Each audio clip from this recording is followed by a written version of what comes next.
Hello, hello, hello, everyone. Welcome back to Code Black, and thank you guys for tuning in. You guys know that I love you and I appreciate you. If you are a new viewer, go ahead and press that subscribe button. I appreciate you, and join the Code Black family. If you are a already subscriber and you're coming back, I thank you. I love you, and keep supporting, keep coming back. Go ahead and share, like, subscribe, all of the above. So I want to be really quick. So I'm going to try to talk really fast, but you guys stay with me.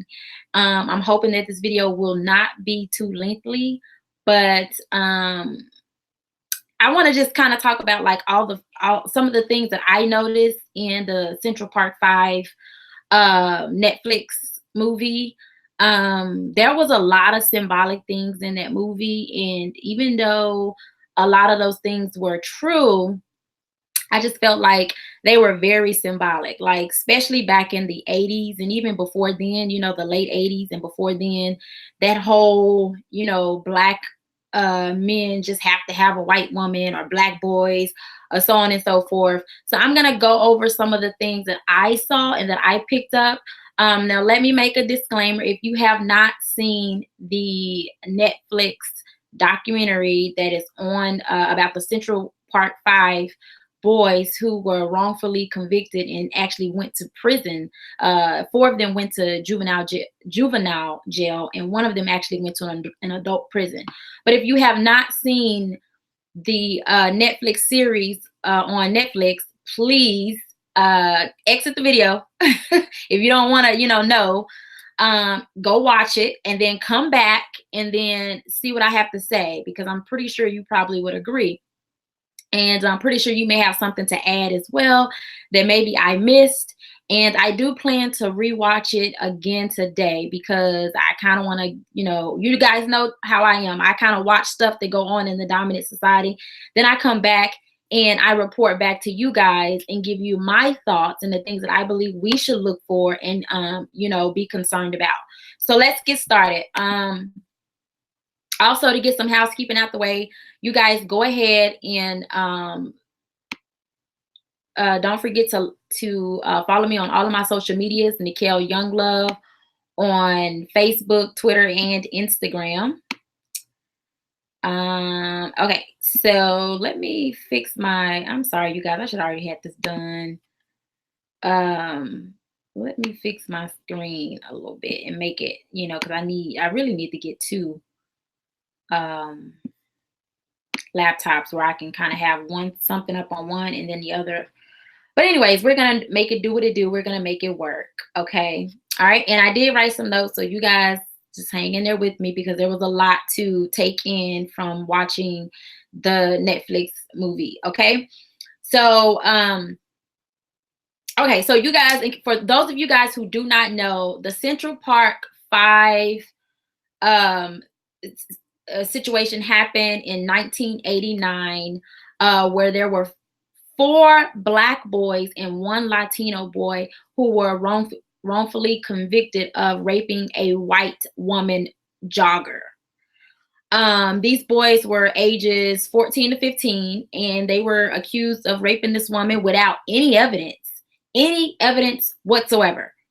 Okay, now at that particular time, I was a little girl. I was like 4 or 5, somewhere up in there. So I was a little girl. I didn't know that it even happened at that particular time. I did kind of remember hearing about the story when I was a little older, like when I was maybe in college. I don't know, but I did remember hearing about it, but I never really, really knew that it all went down like it did. And I would like to add, the documentary is really, I would say that it lines up to the stories of the young men who were the victims in the situation. And the reason why I said it is because when I finished watching the documentary on Netflix, I went to YouTube like I always do, typed in Central Park 5, and I found an actual interview where the boys then, who are now men now, they did an interview, and a lot of the things that were in the documentary lined up to exactly what happened. So for those of you guys who may say, oh, well, that may not be the entire story, or that's not all that happened, That is just not true. You can look it up yourself. You can go to, to YouTube, type in Central Park 5, and you'll see the interview come up, and you'll see where the men are sitting there talking about many of the events that took place when they were children back during the 1989 going into the 90s. Okay, so you guys, you can, fact check that as well. Now, 4 of the boys in the Central Park, thing, 4 of them did like 7 years in juvenile prison, and that's exactly what I'm calling it, because it's a prison for people under the age of 18 or 17. So they did 7. Now there was one, Corey Wise, who did 12 years in adult prison. So he went straight from the courtroom to an adult prison, and he went to one of the worst prisons, Rikers Island prison. It's known for being notoriously brutal, and a lot of people, from the staff that worked there, the guards that worked there, doing some of the most heinous things to the inmates and things of that nature. So he was a young child that went straight from the courtroom into an adult prison, and it talked a lot about, like, when it told his side of the story and some of the things that he went to. You guys, I cried. I was in tears. I boo-hooed. I mean, it just still even gets to me right now thinking of what he went through, and he didn't even commit the crime. You guys, it's I'm trying to keep it in. It's very moving what happened to that little boy. Like, you guys, you just have to watch it yourself. I don't want to give too much of it up for those of you guys who have not seen the documentary, but what happened to Corey Wise, I have no words. I mean, none. I mean, he was a child who went through so much. I mean, I have no words. So, but that's what happened. So I want to move to some of the symbolic things that were in the movie. So, they showed the single parent mothers. And, I think that's very symbolic to now. We all know the single mother epidemic rolled out, in the 1970s, right after the government came in and, really convinced a lot of Black women that, they did not need a man, and that what they needed was resources. They needed more resources than they need their man in their home. And so a lot of women who were having children out of wedlock decided to throw the man away and go ahead and get some of those government assistance, such as, Section 8 and all of that.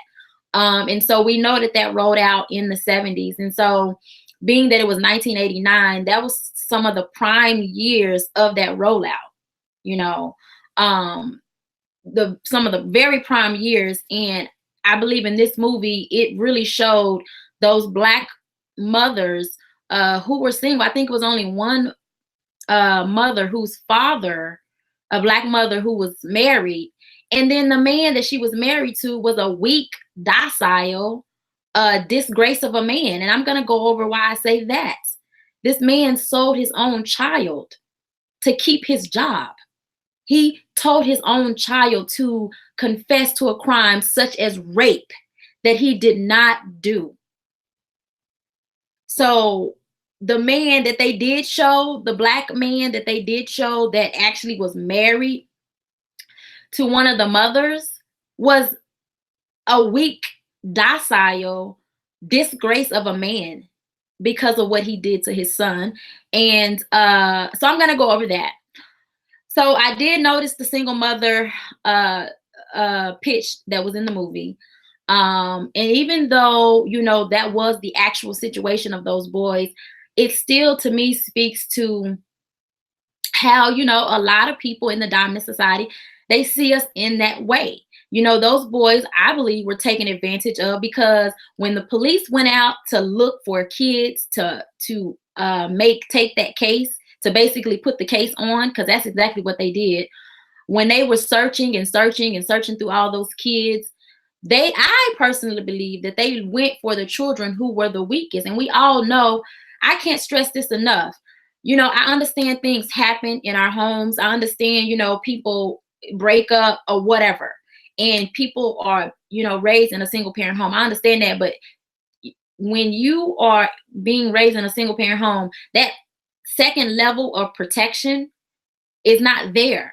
So yeah, you have your mom, you have your dad. Those are your two, levels of protection, especially if they're on the same page, they are working together, and even if it's a situation where maybe, there's a child who grew up in a single parent home, and then the father was not in the home, but he still played a vital part within the children's life. That plays a big, that adds some weight to it as well. But even still, like, guys, it's a fact. Statistics prove that children who are in who grow up in single parent homes are seen and targeted by those in a dominant society in a way where that other kids that grow up in two parent homes are not targeted. Kids who grow up in single parent homes are targeted by predators.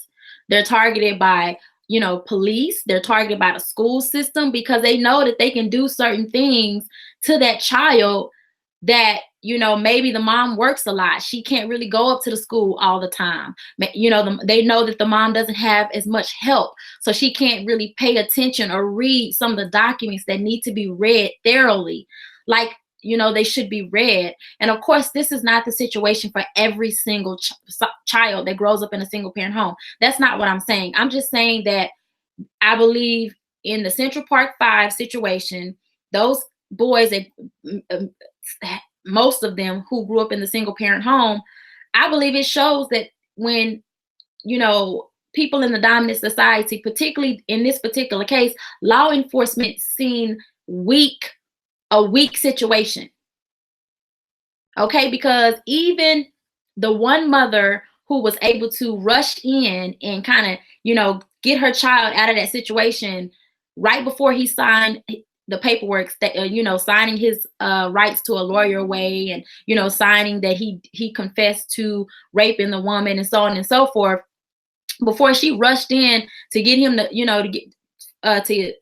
get him to not do that video that they were going to try to do, the taping that they were going to try to do of the so-called confession. Had she not rushed in, that little boy would have been taken advantage of. And I believe, that particular mother, she had men around. You can see in the movie where they had the pastor, and then other people in her, I guess, community of people who were able to guide and help her. And so I believe that was vital in that situation as well, and in the movie as well. Now, the fact that, again, this is another thing, you guys. So Corey Wise, the kid who received the most time, who did the most time, and the kid who actually took the fall, who actually, they coerced him into saying that he was the person who actually raped the woman and so forth. He did the most time. He did, I believe, 12 or 13 years. But they made him, and I don't know if this is true or not about him, but in the movie, it showed a part where one of the prosecutors asked him to read his statement, and he was unable to read. And, again, that's another thing, that Black children are, not as intelligent. They're stupid, so that part in the movie kind of really rubbed me the wrong way, because, I have done research within, when I was in college, we had to do projects, go out into the community, do research. And, there were some research that was found that, children, there was, a great deal of children who could not read, who were illiterate. And we found that children who cannot read, by the time they leave middle school, elementary school, it's almost impossible for them to ever learn how to read, because by the time they leave elementary school, when they get to middle school, they get frustrated and they just give up. And, people within the school system just continue to pass them through the grades just to get them, out of their classroom. And so, and this is, research proves this, if a child cannot read by the time they are they get out of elementary school, it's going to be very hard to teach them how to read in middle school and in high school. And then when they become adults, the same thing. So I thought that that was, interesting in there in the case, even though it may be true, it may not, I don't know. Um, from my understanding, Corey has never come out and actually stated that he could not read and that he was illiterate. We've seen Fantasia, and we've seen, what's the boxer, Floyd Mayweather, and we've seen, other people who have come out as adults. And what's the other, Freeway Rick, he could not read. So we've seen these cases where, Black children never learned how to read. And so I thought that was very symbolic in the movie. I personally did not like it. Again, I don't know if that was a true or not, but the fact that I felt like they chose Corey Wise to take the fall, the overall fall, because he was the weakest. He was the weakest. He came from a single parent home. And I didn't see where his father was in the picture whatsoever. And even in the movie, it showed where his mom and his brother, but his brother ended up being a trans woman in the movie. And I'm going to go over that because they put that in the movie as well. And I didn't even understand why they needed to put that in the movie because, but I'm going to go over that as well. But in the movie, the mom got into it with the son because the son was turned trans and the mom was unhappy about it, and they had a fight. And in that fight, the mom made the, statement about how she's had to do everything on her own, and that that her children, they didn't know how hard she's had it. And again, that speaks to that whole thing about the Black woman having to be strong and the Black woman having no help, and even though, again, I understand these may be true stories, and I believe that they are, I do. But again, I just still, these were very, very symbolic to what we see now and what we continue to see play out in our communities. And so, I think it's very important that we talk about these things and that we point these things out. And that we point out the things that the reason why these boys were manipulated, the reason why these boys were picked as the people to take the fall, it all surrounds these particular key points. They come from single parent homes. The mother, some of the mothers worked a lot and really couldn't, be as engaging in their lives as they could at that particular time. They did not have fathers there, or if the fathers were there, they were not around. The one kid who did have a father, he was portrayed as a weak man, a man who would sell his own child into the juvenile justice system just so he could keep his job. Okay, so, now let's get on the whole transgender thing that they had in there. I don't see why they put that in there. I mean, they didn't talk about or show any of the other personal issues of the other brothers and sisters of the other boys. So I don't understand why they had to put that little piece in there. I mean, of course, I do understand why they did, because I mean, these days, if you're not shouting out the LGBT community, then, something is wrong with you, pretty much. And that piece that they put in there, again, I think it speaks to how many in the LGBT community are trying to align themselves with the struggle of Black people, with the struggle of Black people who were, our ancestors who fought for many of the rights that we have, which really, we only have a few, and we only get those rights when they say we get them, because we know that in the court, in the juvenile justice system, you got a bunch of people, white people, who can commit the same exact crimes that a Black person, but they get off. So, that's up for debate, but we're not going to debate it here because I don't have the time to do that. But I wanted to point that out, how, and then they made it seem like the mother was like just so like disgusted at the son, dressing up as a woman and deciding to become a woman. And, that may have very well been the case, but I just don't get why they had to put that piece in the movie. because they didn't talk about the brothers and sisters of none of the other, you know, they didn't talk about their personal issues of none of the other boys. Okay, so I just don't see why they had to put that piece in there. Um, I don't know what it spoke to, what relevance was it. I get that, you know, Corey and his brother who passed actually may have been close or something like that, but I just don't see why they had to put that in there. So what else? Oh, also now I did know, and I don't know, I have not looked up any of the fathers of any of the kids that were that were a part of the Central Park Five. Now there was one single dad, the Latino, the one Latino that they had, Santana is his last name.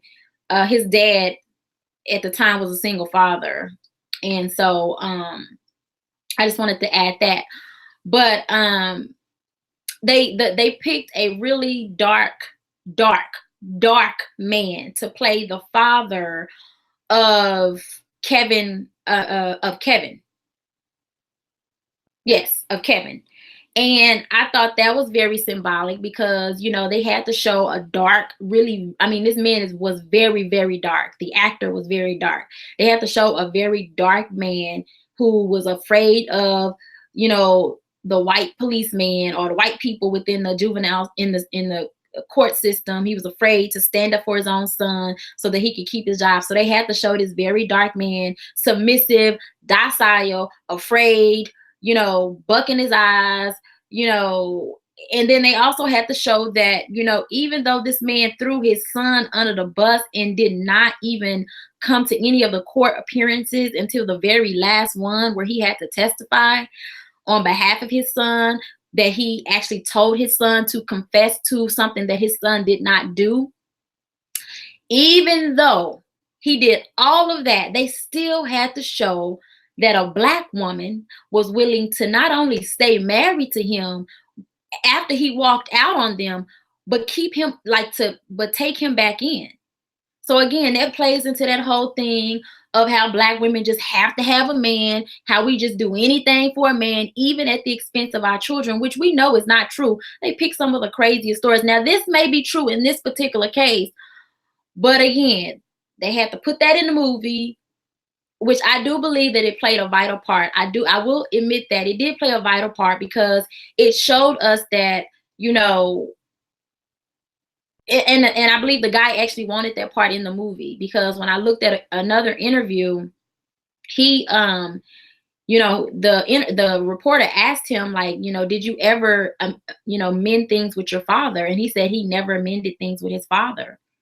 So I think that piece was important because, you know, it showed that his father just sucked the soul out of him when he told him to do that. And it also played a part in, you know, having us see, you know, how things went down. Even though he had his father there, his father was really no father at all.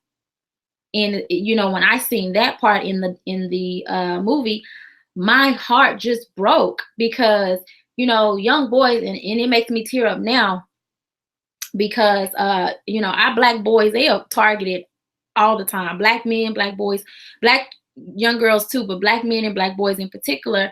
And you know, for his father, we, you know, these boys look up to their fathers, you know, and they want so much to believe that their fathers are their heroes. And it appeared that in the movie, you know, him and his father had a wonderful relationship before that Central Park Five thing happened. They had a wonderful relationship. When the movie first began, it showed a clip of him and his son, you know, joking with each other, eating French fries and talking, and, you know, as we say in the South, shooting the shit with each other, and just being, you know, a son and a father. And then it went from that to the dad totally not being there for his son, not supporting his son. It just broke my heart, you guys. It really did. And so that was another thing that made me cry. It was very sensitive for me, you know, because, you know, our Black boys, they have it so hard, particularly, you know, the ones that do not have the fathers there in the home, who, you know, they're having to really get the perspective of a female every single day when they stay with their mother. You know, life is about balance, right? Life is about balance. You know, you have masculine energy and you have feminine energy. And I believe in balance. I believe that everything is about balance, period, point blank. The world shows us that, nature shows us that. And so when you are lacking something and you only have the perspective of a female, it's so much that can happen. And it's so much that it's some good that can come out of it. And it's a lot of bad that can come out of that as well. So, when I see these, that scene of the little boy who, and his mother stayed by his side. His mother was, in fact, his rock. She really was. Matter of fact, all the mothers in the movie, now I want to point that out, they were all there for their children. They really were. And, a lot could be said about the mothers and stuff like that. I didn't really look into the mothers because I really didn't think it was, I didn't think that that's not the avenue that I wanted to come. I wanted to look at, a lot of the symbolic things that were in the movie, particularly in the time of 1989, in a prime time where, all of the things that we see right now today really came from that generation and before, So I think it's very important that, we point out some of these symbolic things. Now, I did want to say, if you guys seen the movie, Corey Wise, the young man who went to the adult prison from the beginning. He went straight from the courtroom and went into the adult prison, and he went to Rikers Island.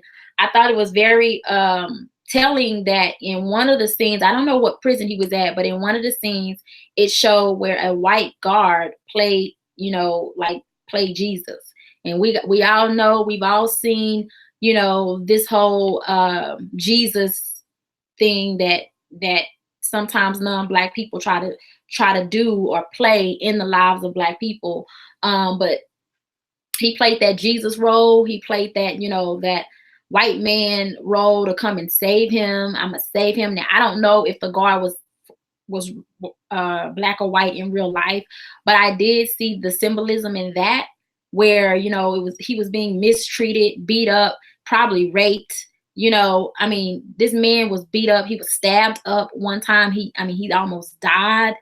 He went through all types of things. And the only person in that, that when he was in that situation, was a white guard.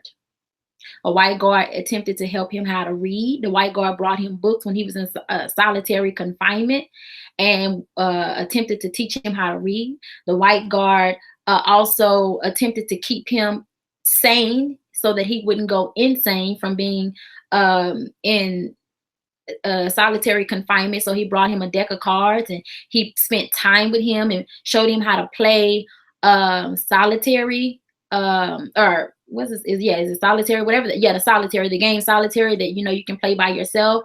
That helps the brain stay focused. Anybody who's in the mental health field like myself, that there are a lot of games, that are things that you can do to help your mind stay on track when it comes to, being in solitary confinement and things of that nature, or like just being, hemmed up somewhere where you can't really go. Like if you was to break your whole body or something, and you were seeking mental, counseling or therapy or something like that, that would be something that would be probably suggested to help keep the mind thinking and stuff like that and going instead of thinking about the bad.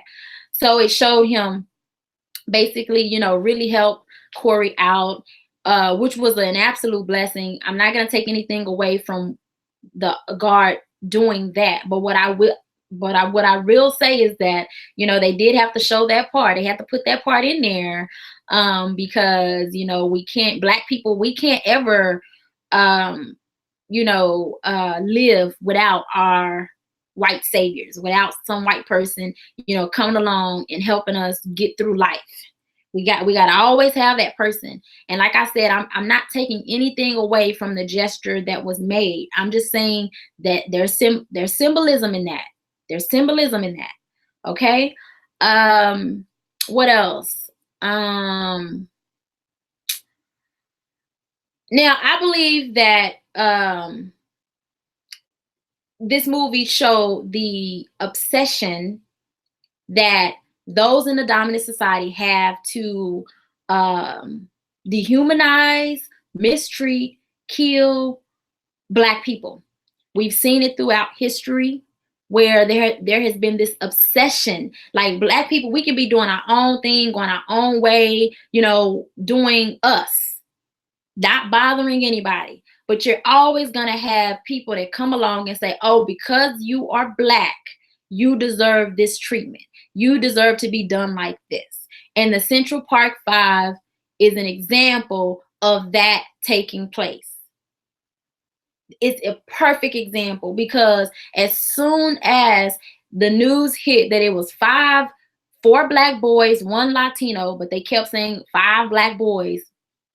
As soon as that hit, the white supremacist community back in 1989 in the 90s, they jumped on board. They couldn't wait to eat that story up. And throughout their life, before they were exonerated, it shows just the hate that they had, even knowing that they did not commit the crime. Now, I want to get to the meat of this. I also want to point out that I think the movie also showed, which I made a video on this before, about how the white supremacist female is the backbone of the white supremacist system. The white supremacist female has held up the system. She has worked behind the scenes to uphold the system, and she has been the most deviant and most evil within the system, because she's the one raising these white supremacist males and females. And we all know women are the first teachers in the household, usually. We all know that women are so I just want to point that out. But I want to get to the meat and potatoes of this. You guys stay with me. This is the good part. I think it's the good part. Now, I want to point this out. I want to go over a few things that I noticed about the woman, the jogger, the white woman jogger. Her name is Trisha Meili. And I want you guys, I looked up an article. This article was written by Newsweek. And in the article, it literally states that Trisha, she still believes right now today that those 4 Black boys who are now men and the Latino boy who is now a man are responsible for her rape. She still believes that right now today, even though DNA and a confession from the actual killer has proven that they had nothing to do with it. But she still is saying that she believed that they did it. Okay, now this woman has stated that she lost her memory. She did not remember. And now she's saying that, oh, well, I still believe that they are responsible because of the police, because she believes that the police did a good job and that she believes the police over them. Okay, so that just shows that she's staying on the white supremacist code, where, no matter what, you never tell the truth when it comes to Black people. You always have to. Now, let me add this. She has sold more books during the time. She has sold more books and has sold her story more so during the time when everyone thought, or at least it was a divided community, because it was the Black folks that didn't think that they were responsible, and it was the white people that did. But she has sold more books and has told her story more times when everybody thought that the boys who committed the crime were Black. Okay, I want you guys to take note of that. When everybody thought they were Black, she sold the most. When the truth came out in the confession from the I can't even remember, Matthias Reyes, I believe is his name, was the person who's actually responsible for it. Her sales and everything went down. Nobody's interested anymore, because it's, the story is better when it's 5 Black boys, especially all of them were dark except for the Latino dude. 5 brown skinned to dark skinned Black boys who was responsible for it. And I really need to call them children, because they were children. These kids were 14 years old. The oldest, I believe, was 15 at the time. And I think even the police lied and said he was 16 so that they could, get him, could prolong things until his birthday came around. And then when his birthday came around, he turned 16, and that made him eligible for adult prison. Okay. So, but the story sold the most when it was the Black boys.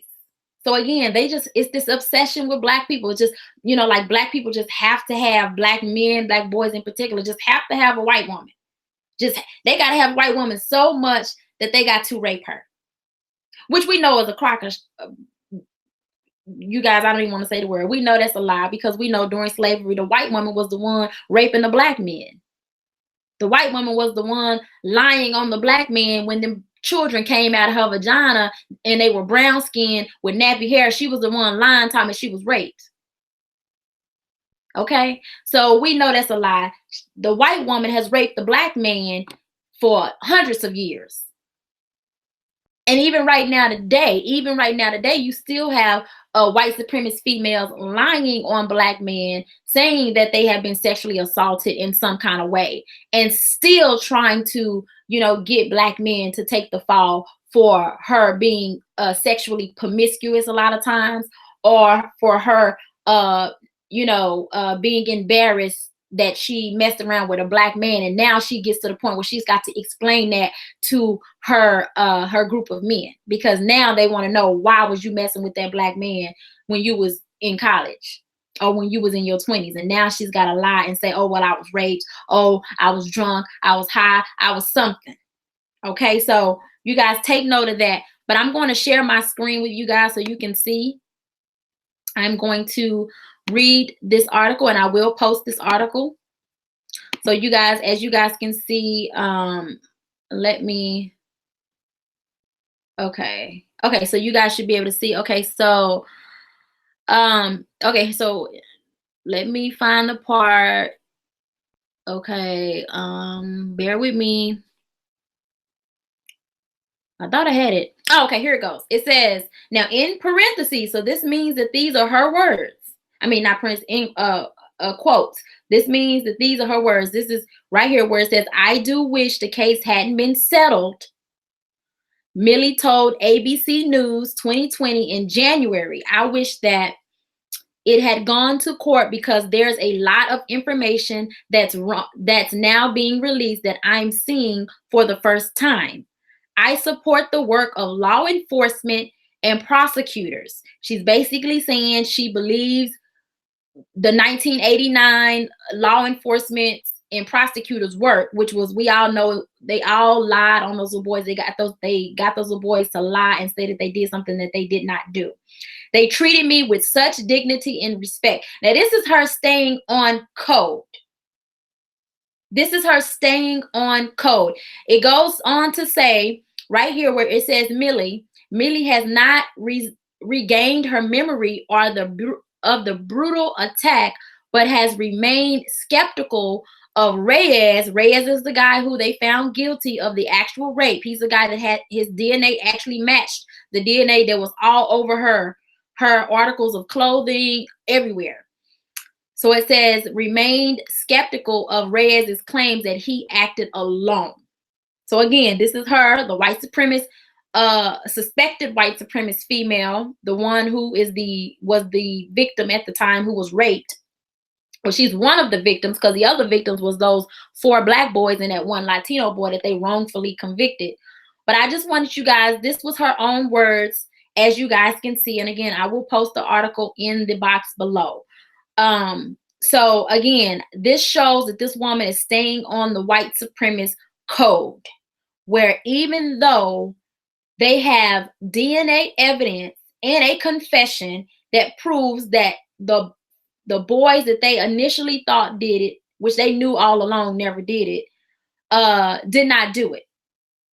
And the reason why I believe that this Trisha woman is still trying to say that she believes these boys is still responsible is because she still wants to be able to sell books. Nobody wants to buy from her when the last name is Reyes. Nobody's interested in that story anymore, right? So this woman has had a career for over 30 years, you know, with her story and the story of, let me show you guys Linda Fairstein. This is her. This is the devil. This is the prosecutor. This is the person who was over the prosecution at that particular time, who knew that these boys did not commit the crime, and she still went for it. went forward with putting these boys behind bars. This is the real devil right here. You guys know that the devil, a lot of times they have taught us that the devil is a little red man or a black man with a torch fork, and we know that that is just not true. Minister Farrakhan and Malcolm X and there are a few pastors who have actually told us and shown us who the devils are, and we know who the real devils are, who the real devils have always been. So take a real good look at that picture. Also take a good look at the many books that this woman has sold. Look at all these books. Now, it's funny to me that, you know, before 1989, she didn't write a book. She'd never written a book. She had never written not one book. But her being the prosecutor has somehow, you know, made her the god of these crime, you know, books that she's written over the years. Just look at all these books. These are all the books with her name on it. Look at the dates under the books. Okay? Look at some of the titles of these books that this woman has written. Okay? So I just wanted to show you guys how many books, the millions of dollars that this woman has been able to gain because she wrongfully convicted these little boys. Okay? And now, you know, they're saying, I've seen reports and articles come out where they have actually, she was given some type of an award and they took the award back, and now they're going after her law license and other things and trying to, you know, as we should go after this woman. This woman was wrong. She was wrong from the very beginning. She had all the facts at the very beginning, and she still went after these little boys. So I'm just going back through these books. Look at some of these titles. Look at the year in which they were written. Again, the Central Park 5 happened in 1989, and every last one of these books was written well after that. So again, they needed that story of 5 black boys, 4 of them being black little boys and the other one being a Latino. They needed that to help them make money. They've always done this to us. They've always made money off of the hurt and pain of us. They've always did that. Just look, I'm still going.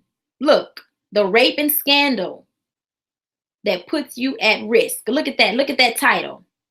The 5 most dangerous places for women. Look at these titles, you guys. Look at all these books.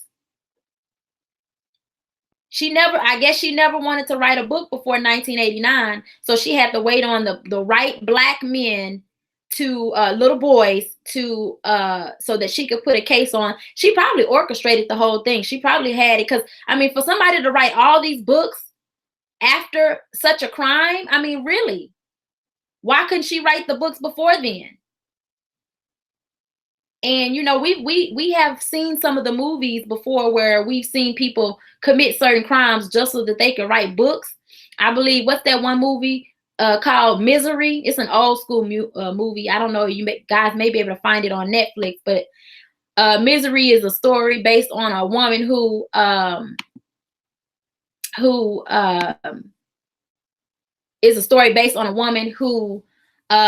basically kidnapped a man and held him up hostage, cut off his legs and everything, also that she could write the best horror book or something like that, some kind of book.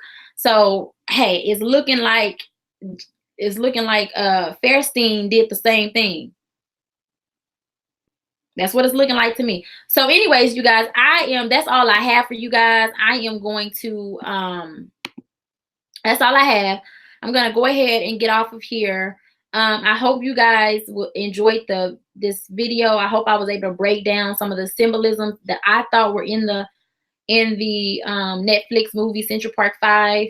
I would love to know your comments. What do you guys think? If you watched the movie, what can you add to it?